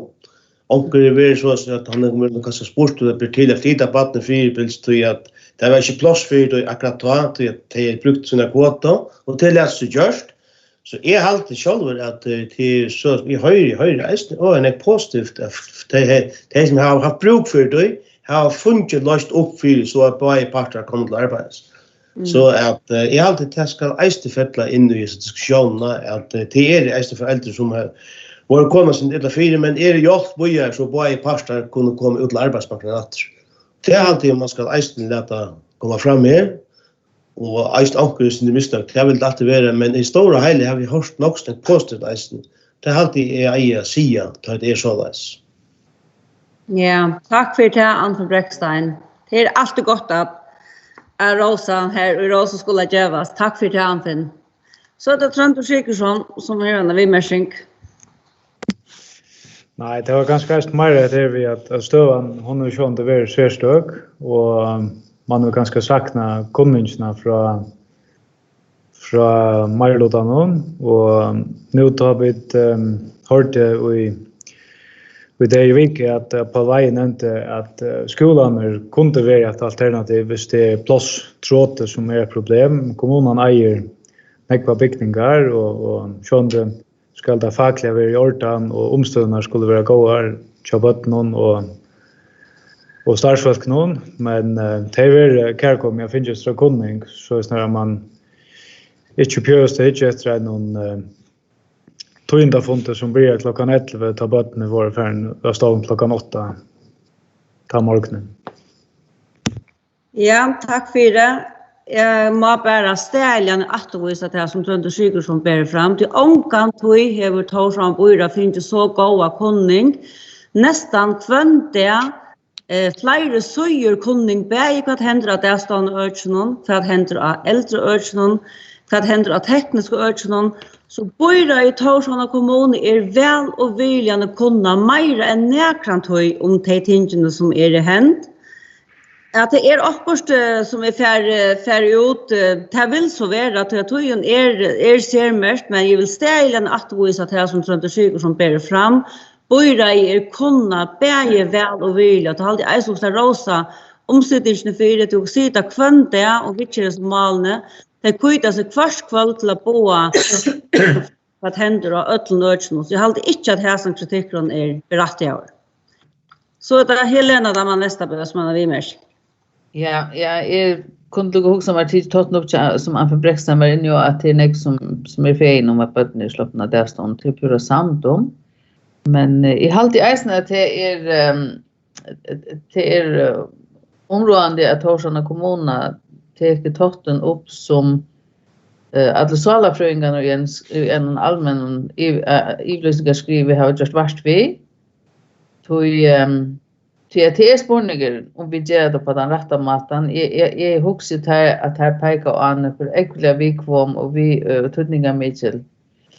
Fyra prikter som vi som ägare har sagt att det står ösnan mottaka och i Olvara. Vi lägger och stora bilar och herrarna att de allra yngsta borgarna och lötna och vi joggar det sondro samman om att vaska och spritta och det släpper inte spela vi kvar annan och bära vi något få och så alltså vi skulle välja alltså efter att inte lägga stenar man har bilar bara för att några vuxna skulle släppa att arbeta.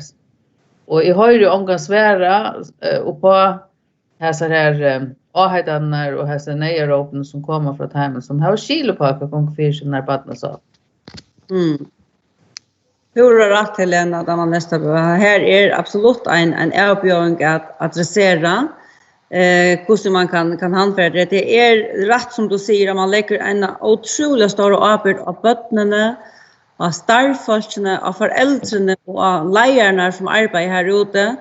Kan jag vill göra Anton Bräckstein är pura rätt ut och att det gör ett fantastiskt arbete att jag kunna finna allt det till att bära till och det är vanligt tråkigt omstånd det är faktiskt ett brakt och det här det visst han ros uppe på det för men det är rätt som du säger Helena kan salalig part från tingen i mitten som man inte ordar för till fatter och är otroligt tråkigt och ta äger man att adressera så att det är av vanliga stort som vi lagt av alla parter.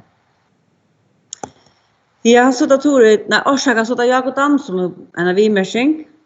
Ja, nu om vimärsing någon för låter så jag är alltid där borgarkören svära också väl bara att det är värt till Trond Sigurdsson som saknar i konnek så eller näck och är faktiskt att jag säger akkurat det samma som borgarkören. Jag vill säga att det har vi då att vara i samma båt. Det är helt större några månader mellan samgång och så vidare. Vi har släppt haft några vanliga gång och vacklarna nu till sådana stöjna. Under här varje teams och och det är det. Och jag har alltid det att kommunen över GV och några goda konnek. Och det blev inte upp då på en vägen ta hämta stövan uppstå så var det bara slipp som sagt då att det är eller gott vi konnek och det har alltid kommunen över rätt väl allt. Men själva man kan det är nog hopplöst och det har alltid varit akkurat ganska som glappor och så lös är det här. Men är halt vid att finna en goda konning, det måste jag säga. Ja. Tack för det, Jakob Dam. Så då tog det halt som en vimärsing. Ja, man tar mer in till det som Helena nämner att man kan ha låtit truna en av därstående ögonen som är nu väldigt under hören trustet av sina stöjna. Och jag husker att Öljan Ekver det är det som har lärt mig minst därför att någonstringar har vi otroliga också på akkurat att det är vi kvar ska trusta lite kvar kan man ju inte lägga trusta av botten att det skulle minnas till vad ska hända så det är något som är fyllt med och mer vid att ha alla flesta därstående lärare faktiskt arbetar lärare och sådana där senast vikskiftene till att producera lossning för att få detta öke att fungera så väl som möjligt. Och jag skulle ju ordla väl alltså till tvärs så ju så att det han så han chatta lärare som sitter väl i mitten för ju bara skulle komma för det är till inte en nem uppgåva det faktiskt en otrolig uppgåva. Men vi där så när det är inte inrättat till att barnen kunde vara innan då och i någon små balkon och så är det så att vi normering alltså så öliga med faktorer som gör så galtande. Det har alltid sagt så jag vet inte om man kan säga alltså det är ju en landspolitiker som lägger linjerna så vi har tidigt tillräknade till och lust efter tog och det kan gott vara att onkel saknar onkel från borgarpolitiker och att det skiljer isen nog så väl till men det tycker vi att det allra flesta folk i det här var ett synd större nivå av frustration än vanligt och öliga med att vi gånger eller fast av det som som det öle ofta ger till frustrationer är en samtla så fast av det som när vi snäver gånger gärna här så är det och tog är det så viktigt att vi framhållande alla den huxa det som när ju är nu och äldre öde som en att de största chattnjukan som vi har i kommunen. Ja, tack. Ja, tack för Tore Hall. Så det här Mortensen som är om året. Ja, tack. Kunning är god, och det alltid vi där finns sansidéerna, väl vilja isna. Så till utmärska, men det så att kommer att han sälja av hejdane, ta börja eller ta konferera, ta kunnisna. Jo, vi där finns en ekka god kunning, kan man säga, men jag må ha en vimärsning att lycka väl. Och det är nämligen till att han kunnig som kommer, hon kommer ganska Uis ekvisligt lekt åren vid har vitjörsmål, ta ser man att långt i fjällmilen hatta här vi just, hatta samtidigt hatta vi just. Och det är alltid att kommunsköran, för jag säger till att för en kaskaborgarköran isna, här var lysender av att det alltid och hästen och östen och det bara förstyra reisna och kanske irriterar lysender isna. Så man vill gärna vara positiv och det vill jag framhålla att isna vara. Och med andra ord akkurat samtidigt gräslöjt här, det har längst sedan lyser i fjällmilen kvar och i hur ska det ha det och tydligt och det är inte rätt. Så jag håller man ska lysa att det håller att göra pröva att dämpa det när lysen ner, men if jag tackar för kunskapen som är gjort, då tar vi gå vart. Tack ska du ha. Tack för det. Ja, tack för hejen Morsen så då Trond Skykersson.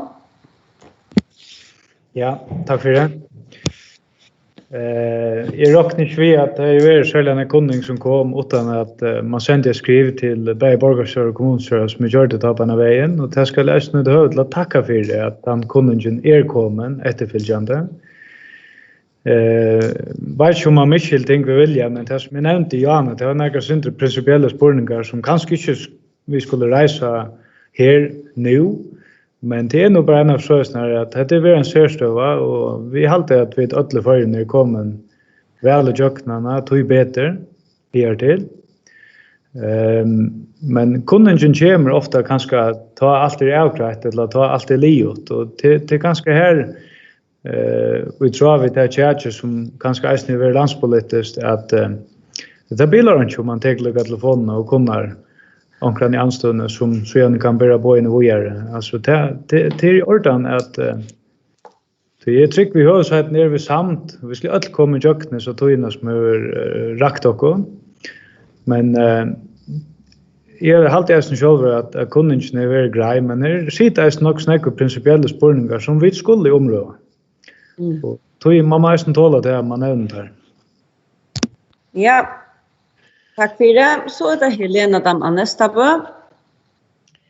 Ja, det är inte det samma som trönder in i alltså man ska i halva man så håller väl efter att man bara tog att stövande rulla tropol och öle avbjörande att man närmast lugga som lägger upp till att han som inte bara säger att det är fantastiskt allt som är gjort Eisne finns det. Det är släkt det som är. Alltså, jag finns inte att det är sådana läger och öll startsfölsen det är sådana som har gjort tvärtom allt det är otroligt för att det har mäkna.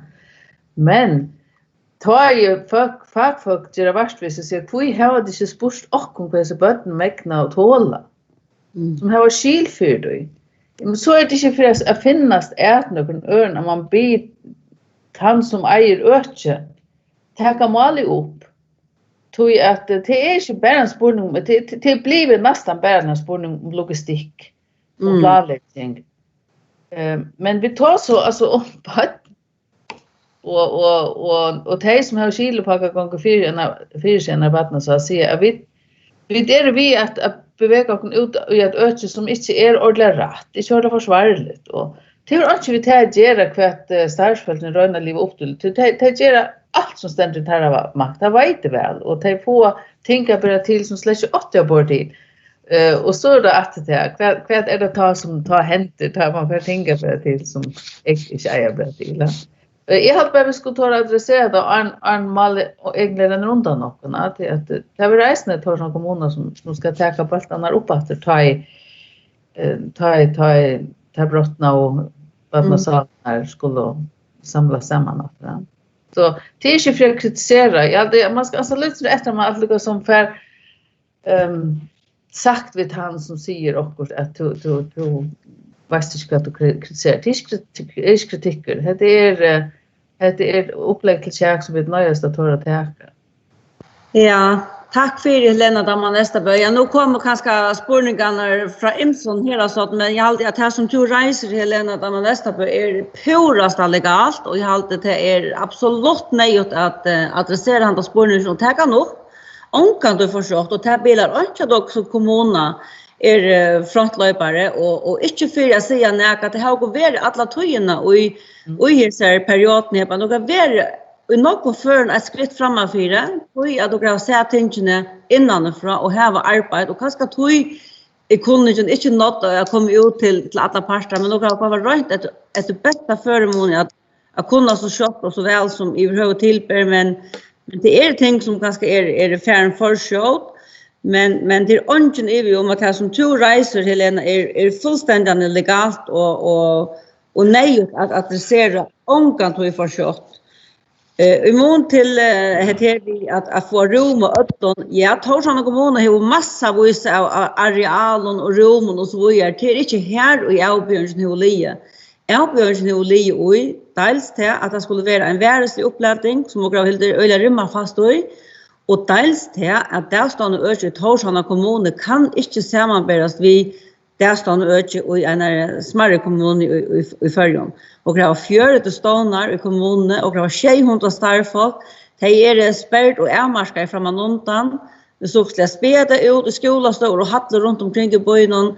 Så då är det gott att söka att åkara rocknestickja kommer slett inte hanga samman. Och ta tåsuger helt inte om ett pedagogiskt innehåll. Ta tåsuger om en uppbevaring här man har böttene till ansing eller man har äggla i det och har det under uppsyn som man säger. Och ta tåsuger något helt annat. Så det har inte varit nämnt och det är inte einfallskölt om man får ur ötlen här och sånt någon. Jag halte att därstående lärare och starfolk och föräldrar ötl har virkelig en ros uppe på det fyra jag har finnit ett helt att gå upp i en häckra. Ta mig i världen säga att det är ett fantastiskt arbete som vi har gjort här ut. Så då går vi balle som man har vimärstänkt. Och så de minnas telefonerna, ja. Nej, jag som pura samla att det här är en öle relevant diskussion som Helena reiser och som vi äger att täcka omkursväckna. Men den ena så kan man säga trösten eller vad ska man säga grunden till att det kanske självand är det helt relevant det som salaföreningar har varit framme vid. Vad är det egentligen vi behöver bötten och tjocken och är pura samt med Lena säger att det mest virkar som om en spårning om logistik och färgmetrar och har vi några sprittunkon och vad vi bötten och vad vi innehåller någon och vad vi det pedagogiska och salarliga omkvarven någon. Pura legalt. Men det ena som kanske för mig inte blev så bekymrad till att är så nu en enda och sån. Hej det här värre att vi stod vi som avbjörning i det och ta bara värre i veckor och månader framöver så kunde det slätt sig spår till. Men när vi hörde lökmannen där så hörde vi ju att vi faktiskt skulle vi kunde läta mer eller mindre helt upp. Så svär mot förståelse det här som är rock med kommunfällan nu sitter vi. Och det betyder att det är en enda dato av oss ner och att det tåla det omståndar det ju nu i några veckor. Det är inte så bekymrad om. Men var det ett öla längre perspektiv så är det slett sig spår till. Det säger sig självt. Men är och skilta så vi färra läta bergskolor och badnagara mer eller mindre helt vanligt upp så som min tätan och det är lökman. Tror jag vi är vid badnagara färra. Att det är för några gänka men vi skulle helt säkert adressera det där och i mundläsning ta tackna vi kommer läta upp och så tjocka det för det möjligt. Ja, tack för det Gunnar Balle. Så där på en kast som en vimmärsing. Minnas till mikrofoner. Ja, det som är kritiken eller det som är felaktigt och det kom hälsofaglig vidskift. Och då nu tog ju begynner gänga så är det i alla fall nu begynner vi och säga ja nu har vi gjort alla så här restriktioner och kvar är nu årin. Vad är det som vi har vi innebygging och vi öllsn atlet som barn och vuxna att skulle ha. Och då hände så till kringkvarspet tekur salarföringar in och i sjönvarpet tog det nämligen stäfesta att ja men här är några vinklar som inte är diskutera här. Och jag håller det att det felas för oss borgare akkurat lösne att vi sitter sönder attra och bor efter generella utmeldingen. Så vi talar liksom så löst lagt upp av första tog landspolitiskt och hälsofagligt och vi lyckas som kommit in i terrillerna att vi stadväxt sitter och bor efter generella utmeldingen och att därför att flytta sig i vår att ösna kunna fävna om detta som Helene in i. Och då är det ganska vi som kommuner och skulle ganska tåsa vid myndigheter och efterlysa att det är som vi nu är inne i att få mer att checka om det här. Och jag kan gott följa Gunvor Balle som säger att det är ganska vi vara passé men också till att det har det så gott det ut har haft sorga innebygging. Vi får begynna lätta upp och vi vet inte om det tar för att ökas. Alltså också till succén tror vi det har haft alltså är lucka. Så här är det jag tänker att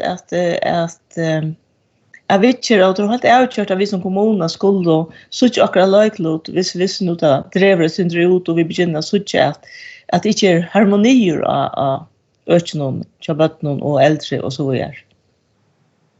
Ja, tack för det Bergon Kasso, det Antve Bräcksnär som vi märsing.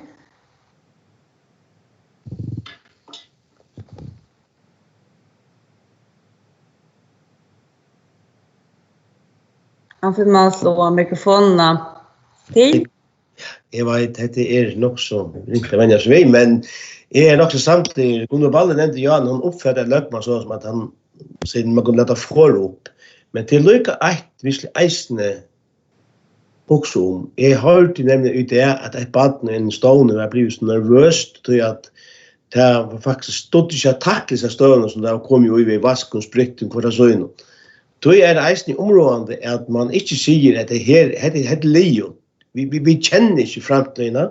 Och det är också viktigt att man säger att äntligen vi kommer vi bara glada om att vi inte kommer så väl på oss ner. Men vi känner inte om några andra händer vi är. Och det var man eisne på ankara måta lika som också om tror jag att det är rättliga några professorer lötna ute i milen och säga på ting och saker som inte har varit lägga så jag alltid till att man ska hålla fokus och röna följa dem till man som och visa och ta uppåt. Vi känner att vi kan se ett Leo. Det kan vi se. Vi känner inte vad det ända. Man ska bara hoppa på att vi nästa bilden kommer att man är bättre för vi kan se med vaccin eller vad det är. Jag har inte skil på det men jag har inte man ska fyrtjäkla någon till ett Leo. Till förtälja. Ja, tack för det, Antve Bräckstein. Det är samtidigt och jag tycker att också vi har nöjt att leva så och i stövene långa tog fram i vår. Kanske har gått hemma allt av stövene men ötton och förbehållna till komma framhaltande vara arg och det skulle nog vanta. Ja, men detta här målet snurrar sig så om att ändå inte föräldrar någon ansökarjalte för april månad. Och det är mest så faktuellt att det så inte kommer att betala för maj månad och tror att det är förutbetalt. Kunde ta gång vi tog? Ja, då börjar så då. Ja. Jeps. Ja, det är läge. Nummer 5 och först till väl av någon lime och tilltagslim i scenämnderna och här som för någon det tilltagslimmer skulle välja till att Gunvor Balle av oss som orsakon för nämnderna som värlimmer och här ska så väljas en nutcher i stegen och jag får skjuta upp att det är Jakob Dam som vill tilltagslimmer för torsdagar bojra och i sevnen. Kommer det gå under vi tog?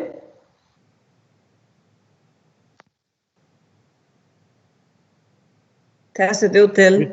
Vi har några andra möjligheter. Nej, det är Annars så är Soterberg kasso, visst det? Ja, 26 Ja, vi mässing. Ja, jag alltid vi Soterberg och kasso. Det ser vi. Ja.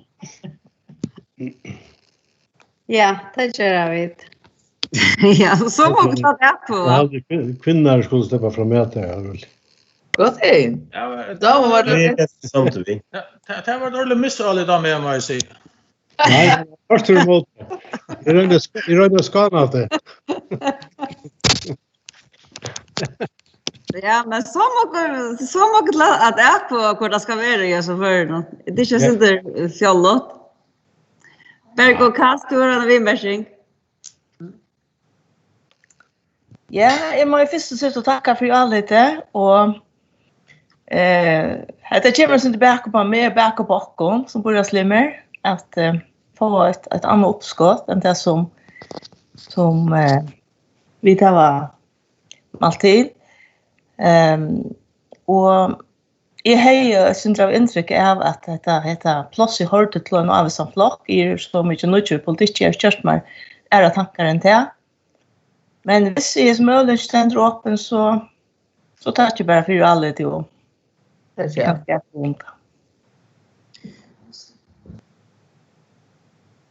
Det är så att det är rätt att med sin värdalimren höjre till en avsamflak, han höjre till Tjåvalde.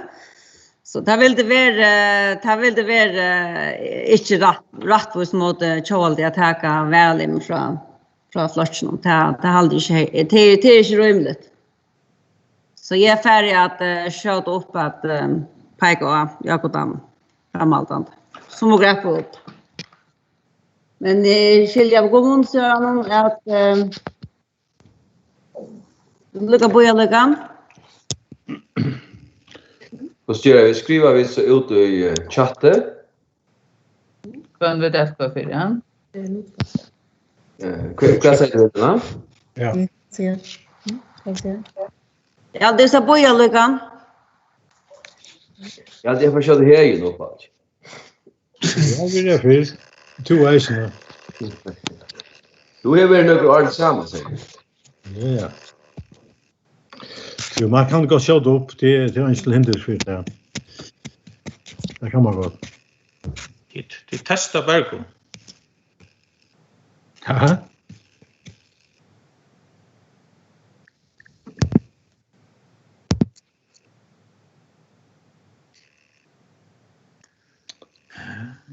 Ja, Björk för hur han svär på det vet du. Det klarar han inte. Jag vet det. Och klarar sig avverka det där. För det är rätt. Again. Ja, och för bara ekva om den. Tål ägaren den här limon sambart avtalen. Men jag halte att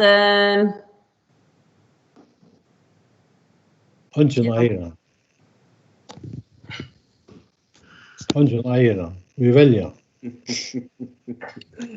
Ofta vet att nästa för den ändå skulle väljas. Det är väl Jag plejer att vara här Disney-stanta. Ja. Det är perfekt. Det ser. Det ser vi, ja. Det är halvt på här vi tar så om. Här kan man inte övrika på att hålla vindmedlen lund. Nej, kallar jag mig. Inte värre, men det tycker jag.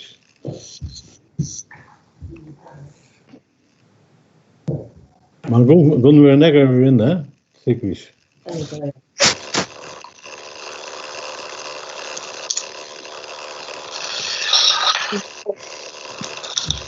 Ja, det är bra. Ja, det är så.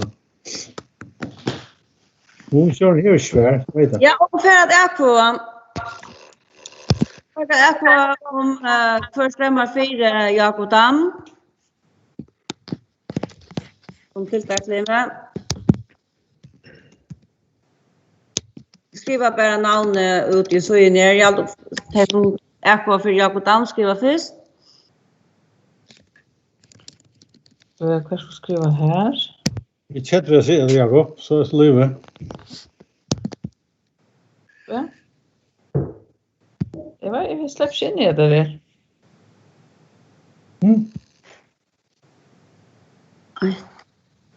Jag släpper in här på. Spännande väl.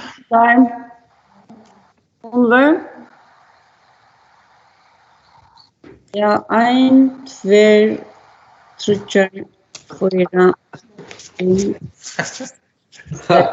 5. Ja, det är tjej på 4 Jakob Dam. Och så är det så här vi tycker. Tjej? 1, 2, 6. Ja, det heter. Ja, men så får jag inte Jakob Dam till lucka vid tilltagslimnen. Ja, men jag tackar för alla det. Ja.